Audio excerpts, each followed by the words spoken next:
Do you love to sew, but you're finding yourself getting frustrated with your current sewing machine? Or maybe you're a beginner looking to buy your first machine. Whatever your situation, buying a sewing machine can be overwhelming. There are so many options out there. How do you know what to look for? I'm Jan Hal, and in this tutorial, I'm going to go over 6 key factors to consider when buying a sewing machine. I'll be going over your intended use for the machine. We'll go over some features that you'll want to make sure that you have, how to get the best machine for your money. We'll go over some brands that I recommend and things to look for and some things that you may not know about sewing machines and whether or not to buy a used or a brand new machine. And if you'll hang with me till the end of the video, I'm going to show you some bonus tips that I got from my sewing machine mechanic that you may want to check out. So the first thing to consider, obviously, is what you are going to be using the sewing machine for.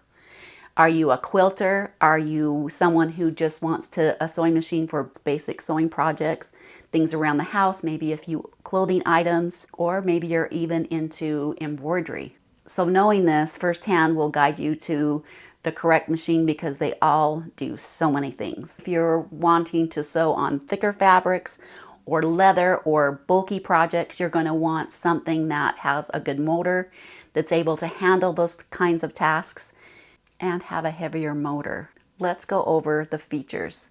When considering a new sewing machine, there are a lot of options of features that they'll offer. And there'll be features that you'll really want your machine to have. So you just kind of have to decide what those are. Most machines are going to have the basic features and stitches. And you can do a lot with basic stitches. Even if you have a basic sewing machine that doesn't have a lot of the fancy stitches, I do have a tutorial that shows you how you can use certain presser feet and stitches to get an overlock stitch that you would on a serger, but you can use on most basic machines. So you'll want to check that out. So with features, it just depends on how much you want to spend and knowing that if you have the money, some of these stitches and features do make sewing a little easier and more enjoyable. So something to consider. There are 2 types of machines. There are mechanical machines and computerized machines. A mechanical machine will have just knobs. They're not going to have a computer digital screen. There'll be basic knobs that you can turn. They're good machines. Computerized machines will have a screen. There are going to be a bunch of different programs that you can even download onto your machine and use. There'll be machines with automatic needle threaders, automatic thread cutting, embroidery stitches, quilting stitches, stitch memory, all kinds of fancy things. And another thing to consider is, do you really need all that stuff? Here are some basic features that I recommend getting, and most machines, even the lowest basic sewing machine, are going to have these. But there are a few things that some of them may not have. What I have found that I enjoy and that it's worth it to get, some industrial machines will just have a straight stitch. I do recommend having, if you're going to be doing other things, is a zigzag stitch, your buttonhole stitch. I do like having a thread cutter. A needle threader is nice, and a lot of your basic machines will just have a little button that you can push down, or there's fancy ones on some of my other machines where you push a button and it automatically threads that, which is nice for those of us who are getting older and seeing that little hole is getting a little challenging. I want to mention on the features that I do recommend that you get, whether on a mechanical or a digital machine, is to be able to move the needle position either to the left or the right. On this machine, I can move that over to the left or right, and that comes in real handy if you want to adjust your stitch closer to something or further away. And on this basic old machine, I can move it to the left or the right. Your machine will come with the basic presser feet. I have a tutorial on that as well. And there's a lot of cool things that you can do with presser feet. And some of the feet that come with your machine, you may not even know what they're for. So check out that video. That'll give you a lot of cool tips and things that you can use those for. Another thing to consider is the size of the machine. You can buy machines that are just really small, or you can buy some quilting machines that are going to take up a lot of room on your sewing table or wherever you're sewing, and maybe you don't have that room. So consider that. Now that you know some of the features that you want, let's go over how much you want to spend. Sewing machines can range from $199 up to, well, a lot of money, thousands of dollars. And again, it's all about what you want and what you can afford. There was a time when I couldn't afford a really fancy machine. I bought a used machine. In fact, I have that machine still right here, still running like a champ.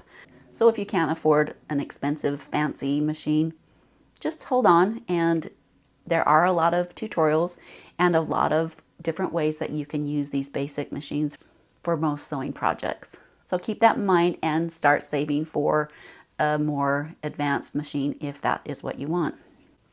I suggest going into a dealership or doing some research on, if you don't have a sewing machine dealership around, you can go online and kind of find out what machines have and what features they have. But the best thing to do is to get into those stores or use your sister's or your friend's machine and test them out. Go in, see the options, listen to their recommendations, they'll let you sew on the machines. You can sew on different fabrics, test different stitches. There have been times when I thought I wanted a particular machine and I went in and test drove it, and I really didn't like it. It didn't feel right. So get in there and test drive them and see what feels good to you. Most dealerships will have sales. They'll have floor models that they're selling. I went into a shop today and they had a bunch of floor models that were, it's not a lot off, but it was $100 off. They've probably been sewn on once or twice, and you'll get a better deal. They'll often offer bundles, maybe add on a bunch of different presser feet or different accessories. And most of them, when you buy a new machine, you can get some classes included in that. Let's talk brands. Now, I'm not going to get on here and tell you to buy this, not to buy that. Well, there may be a few of not to buys. All brands are going to have their strengths and weaknesses within the same brand. Different models may have different features. It's like buying a car, unfortunately. So do your research and test drive them. You're going to see machines out there that seem really inexpensive, but I would steer away from them. They're often called disposable sewing machines. Now, I don't know about you, but if you are thinking about buying a machine, I don't think I want to buy a machine that's disposable. However, there were some floor models. They were Burnett machines. They were floor models so that they were a little bit less expensive, but they were $199. So if you just need a machine for maybe to teach your kids how to sew, or you just sew here and there for different projects, maybe hemming pants or something, those would be okay. But you know what I was told? So if you bought a $199 sewing machine and it started sewing wonky or you needed to fix it, well, you can't buy the parts for it because most likely they're plastic parts. And to have it serviced or to have it fixed would cost more than buying a new one of those machines. And so something to consider if you're just needing a basic, like few times a year sewing machine. But they are available. I do not recommend buying a sewing machine from the big box stores, Walmart or Home Depot or something like that, or Costco. You may not know this, but I was told this, that some sewing machine companies they'll call it the same machine, but they make them differently for like big box stores. They'll say the same sewing machine, same model, but the components inside are not the same. And you'll have sewing machine companies that make the sewing machine, the motor, the innards. They are the same, and they'll put different covers on them and call them different things. For example, so particular Brother sewing machine and the Babylock Jubilant are the same thing inside, but with different covers. I had no idea that existed. I'll put information for those two models in the description below. So interesting, and sometimes the Babylock will be more expensive and sometimes it won't. So something to compare. And those two machines are very good machines at a really affordable price. So these recommendations of brands that I'm going to share with you are because I've had experience with them, I've used them, and I don't think you can go wrong. Which is Pfaff. I've had 2 of those machines. Love them. Bernina is a good brand, a reliable brand. Babylock, Janome, Viking, or Husqvarna, it's also called. And even some of the Brother machines. Do you buy a used machine or a brand new machine? Let's go over some of the pros and cons with that. Like I say, I have bought used machines. A lot of times the sewing machine places that fix machines will also carry previous owned refurbished machines, which, like I say, is a good option. Another thing you can do for buying a used machine is look on Facebook Marketplace, look in your current ads, your classified ads, and by word of mouth. There are a lot of good machines sitting in closets, and people will inherit machines and they'll sell them. Some cautions about that is to, when you are thinking about buying someone else's machine, ask a lot of questions. Does it have all the components? Do they have the presser feet? Do they have the manual? And if they don't have the manual, don't get too freaked out about that, because nowadays you can usually Google or download from the company the manual. So that's not like a game changer, but and go in and ask if you can plug it in and test it. Sew on it. A lot of the times when you buy a used machine, the person has accumulated a lot of accessories, and so that you'll get a lot more accessories sometimes with a used machine. And you'll want to ask if it's been taken care of, or you can kind of tell whether it's been taken care of or not. Now let's talk Sergers. Sergers don't last as long as a sewing machine. So if you are thinking of buying a used Serger and they've used it a lot, it's really old, that's kind of risky. I would suggest buying a new Serger. If you have the money and a new machine is what you want, it has all the features that you want, you're going to get a warranty. Most sewing machine dealerships offer classes after you buy a new machine, which is nice. That kind of helps you get to know your machine, and they'll go over everything. That's a benefit. And pretty much you know that straight out of the box, it's going to work well. So when considering a sewing machine, I thought who better to ask than a repairman. I went into the place that has been servicing my machine for years. I sat down with Dave. He was really great to go over some tips, some things to watch for. He talked about brands, and he gave me some really good advice.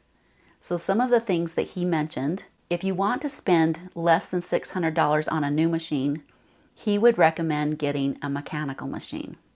When you spend less than $600 on a computerized machine, the quality is not going to probably be the best. And those mechanical machines, they're workhorses and usually are really good machines. But if you want a computerized machine with more bells and whistles, then you're probably going to spend more than $600 on a new machine. He recommends getting a complete service on your machine every 2 years. And you may not think that you need to have it serviced come to 2 years because you haven't been sewing on it very much. You really actually do.